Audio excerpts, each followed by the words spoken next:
Snapshot 23w43a is out with a whole load of new blocks for the experimental update 1.21 pack, a new look for the bat, and more. My name is Slime, let me show you these changes. Let's start with the new blocks.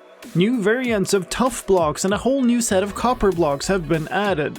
As with the crafter added in the previous snapshot, you'll need to have the update 120 experiment enabled when you create the world to gain access to these blocks. The new Tuff blocks include stair, slab, wall, and chiseled versions of plain Tuff. Tuff can also be polished either by crafting them in a 2x2 pattern or by using a stone cutter. Polished Tuff also has stairs, slabs, and walls with the regular crafting recipes. Polished Tuff turns into Tuff bricks on another craft of 2x2. Tuff bricks have stairs, slabs, walls, and also a chiseled variant. All of these Tuff blocks can be crafted using a stone cutter. The next set of new blocks are copper variant blocks.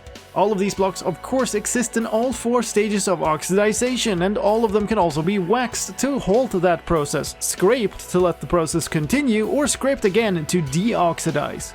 Waxing any of them also counts for the wax on and wax off advancements. Let's start with the chiseled copper, which is crafted from 2 cut copper slabs or by using a stone cutter. The next one is the copper grate. 4 copper blocks in a diamond pattern crafts 4 copper grates, which is a new transparent block that can also be crafted using the stone cutter. Like many other transparent blocks, copper grates do not conduct redstone power. The copper bulb is a new light block and a redstone mechanism crafted from 3 copper blocks, a blaze rod, and a redstone dust, which gives you 4 copper bulbs.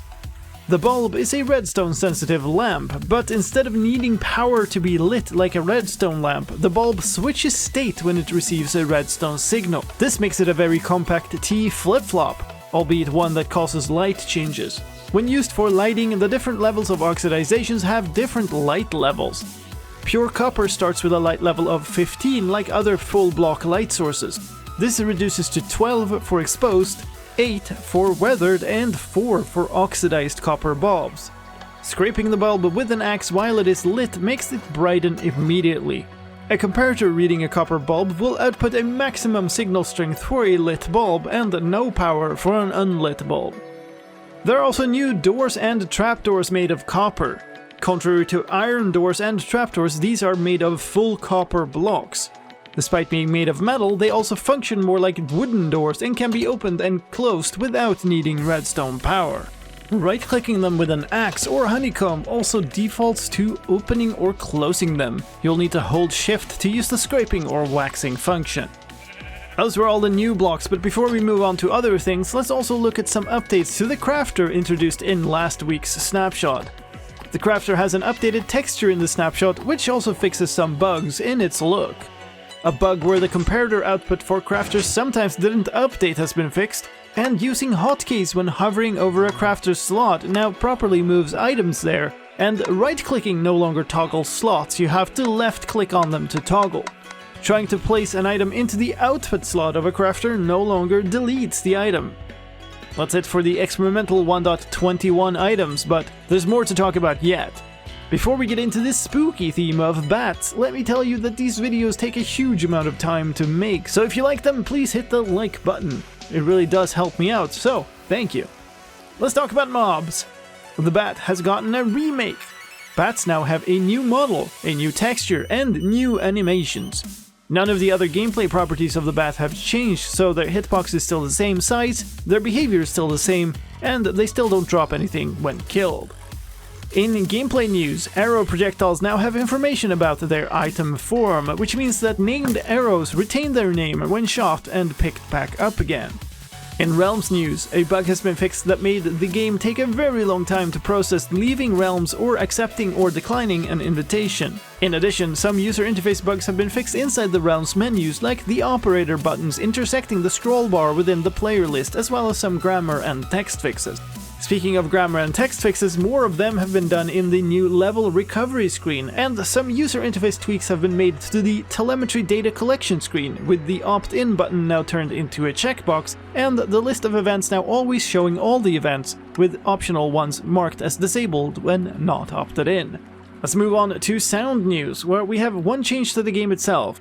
Using an ender pearl now plays the teleportation sound when the pearl lands, with the new subtitle, Player Teleports. In the experimental Update 121 pack, there are new sounds for some of the new blocks. That includes placing copper bulbs, breaking copper bulbs, and walking on them.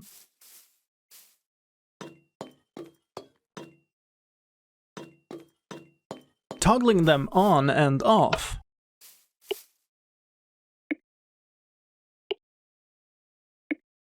A new sound for placing and breaking copper grates, and for walking on them. Opening and closing a copper door. And opening and closing copper trapdoors. There's also a new sound for placing or breaking tough bricks. And for walking on them. In addition to that, there are a number of technical changes in this version, with Resource Pack version 19 accounting for the new format of the bat texture, as well as the added block models and textures. The data pack version is now also 22, with new jigsaw block options, new arrow data, and a new tick command that should be familiar to users of Carpet mod. As usual, I'll be making a separate video all about that coming up shortly here on the channel. And that's all for this snapshot. Thank you for watching, my name is Slime, and I'll see you next time.